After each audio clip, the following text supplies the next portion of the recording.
안녕하세요, 여러분.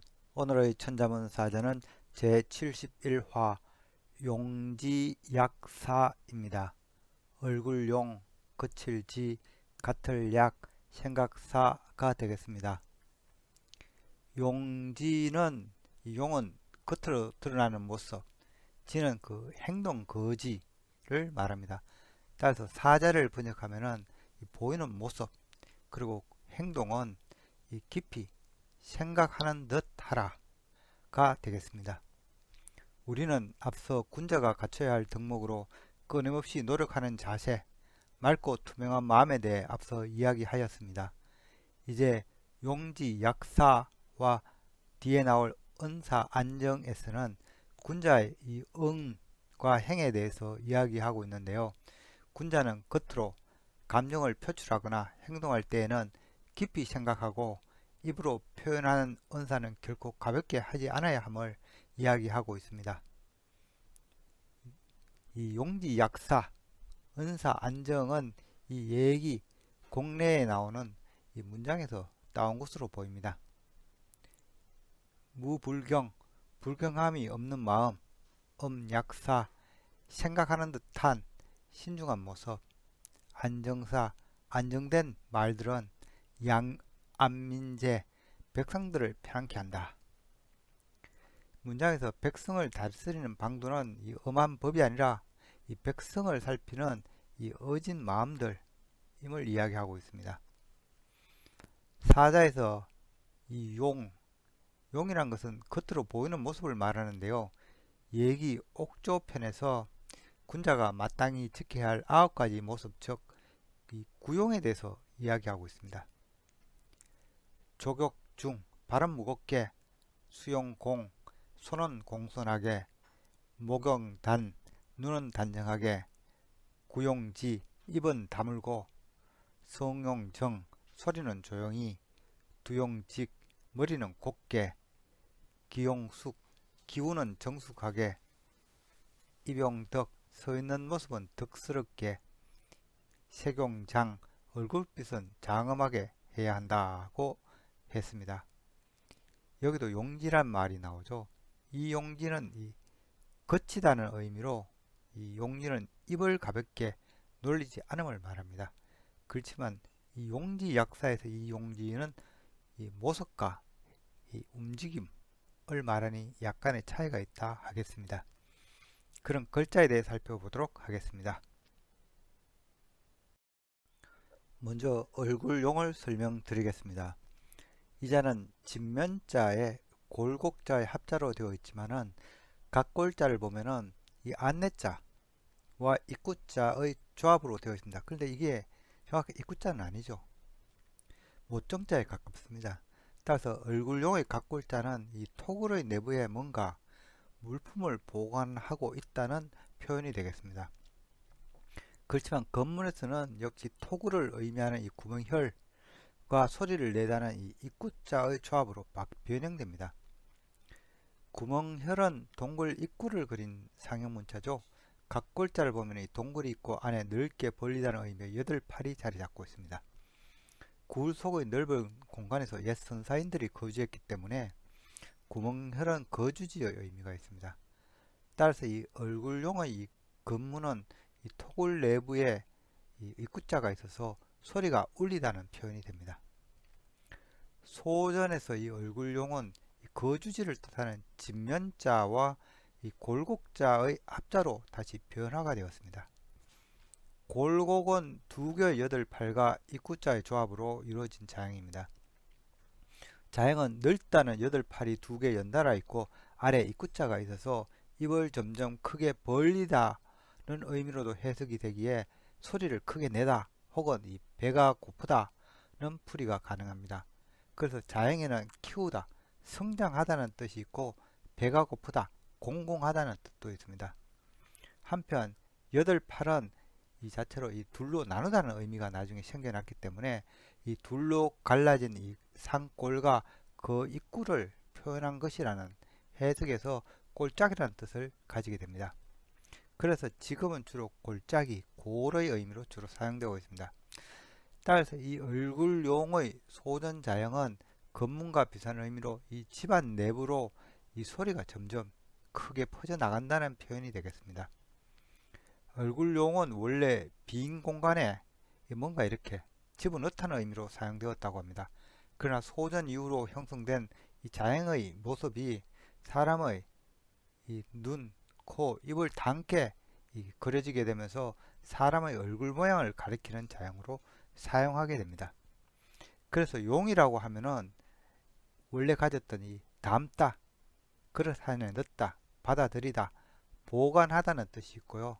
이에 더불어서 이 얼굴, 모양, 몸가짐 등 또 다른 뜻이 있습니다. 다음 자는 거칠지입니다. 거칠지는 멈춰선 이 발을 그린 자형입니다. 멈춰선 발음으로 자형의 의미는 움직임을 멈추다는 의미로 사용됩니다. 그래서 그 의미가 거치다, 멈추다, 도달하다, 머무르다, 막다, 거주하다 등입니다. 그렇지만 보통 구성자로서 이 거칠지는 대부분 가다는 이 발의 의미로 사용되고 있습니다. 한편 이 움직이는 발을 그린 자형은 이 갈지자입니다. 갈지는 땅을 뜻하는 이 수평획과 발지자의 조합입니다. 즉 이 땅 위를 걷고 있는 발을 의미합니다. 그래서 이 자는 발의 기능인 걷다, 가다는 의미를 주로 갖고 있는데요. 이런 땅 위를 움직이는 것을 의미하여 영향을 주다, 사용하다, 도달하다 등의 또 다른 뜻으로도 확장되었습니다. 또한 뭐뭐에 있어서 뭐뭐의 등과 같이 이 문장을 계속 이어주거나 진행시키는 어조사로도 활용되고 있습니다. 한편 이 양발을 그린 자형으로는 등질발이 있습니다. 이 자형은 위로 걸어 올라가는 두 발을 그린 것으로 자형의 의미는 걷다, 떠나가다는 의미로 주로 사용되고 있습니다. 그렇지만 나중에 이렇게 정립된 형태가 두 사람이 서로 등을 맞대고 있는 것으로 이해가 되어서 읽기로는 등질발로 불리고 있습니다. 다음 자는 가틀약입니다. 이 자는 초두머리에 이 오른쪽 우의 합자입니다. 오른쪽 우는 이 오른손을 의미하는 자입니다. 각골에서 오른손을 의미하는 자형은 이 또자 였다고 이미 말씀드린 적이 있죠.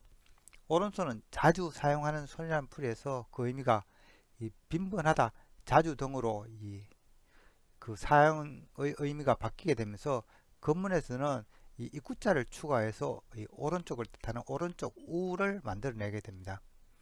이 입구자의 의미는 식사를 하는 손이라는 뜻입니다. 가틀약은 이 건문을 보면은 각골이나 건문을 보면은 무릎을 꿇은 사람이 이 머리카락을 양손으로 이렇게 매만지는 모습입니다. 이런 머리카락을 위로 올리는 모습인데요. 이 추측컨대 이것은 머리를 상투를 올리는 것으로 보입니다. 고대에는 남녀노소가 상투를 하였습니다. 상투가 우리나라에 전래된 때는 삼국시대라고 합니다. 그리고 초기 조선시대에는 이 상투는 이 관례를 올린 남자를 뜻하거나 혹은 첫날밤을 치른 이 기생들을 상징했습니다. 지금도 중국 소수 민족들 중에는 상투 문화를 고수하고 있는 곳이 드러남아 있기도 합니다. 상투를 올린다는 것은 이 혼인을 통해 어른이 되었다는 것을 의미하는데요.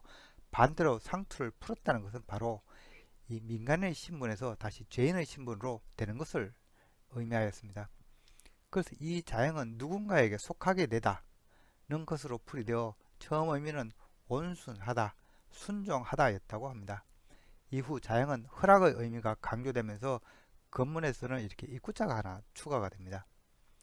여성의 결혼은 누군가에게 짝이 되어 따라가는 것이기 때문에 쫓다, 따르다는 의미로도 발전되었으며 이는 다시 같다는 의미로 최종 발전하게 됩니다.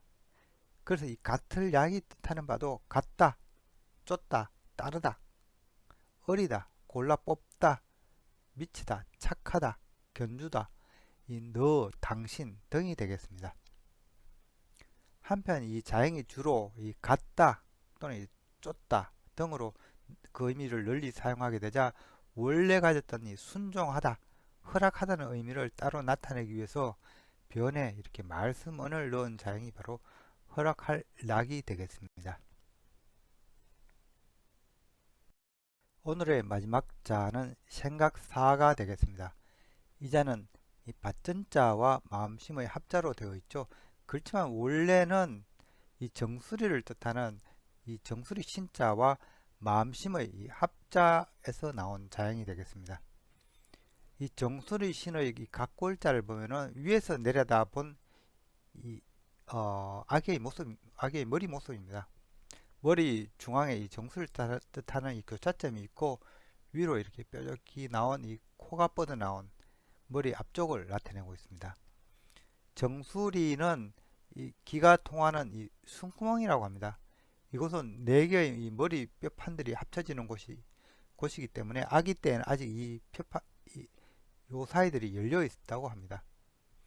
그래서 정수리 신이 뜻하는 바는 이 정수리 또는 이 숨구멍은 아직 닫혀 있지 않아서 이 맥동으로 이렇게 뛰는 자리를 말합니다.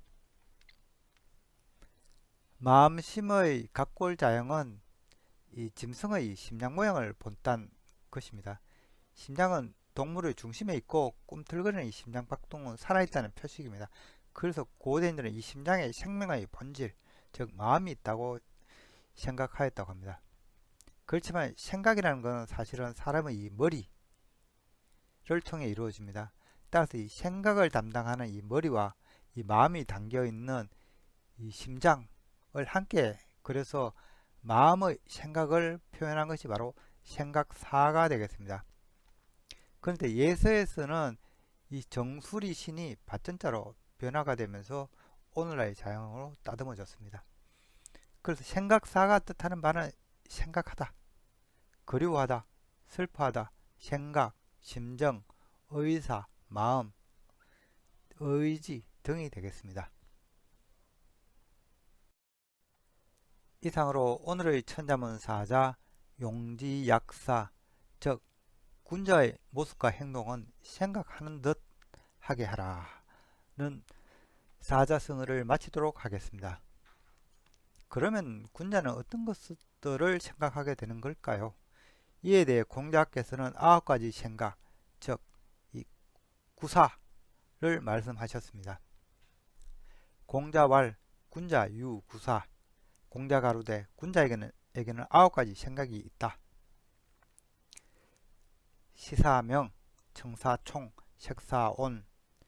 이 보는 것은 밝은 것을 생각하고, 이 듣는 것은 총명함을 생각하고, 이 낯빛은 온화함을 생각하고, 모사공, 은사충, 사사경.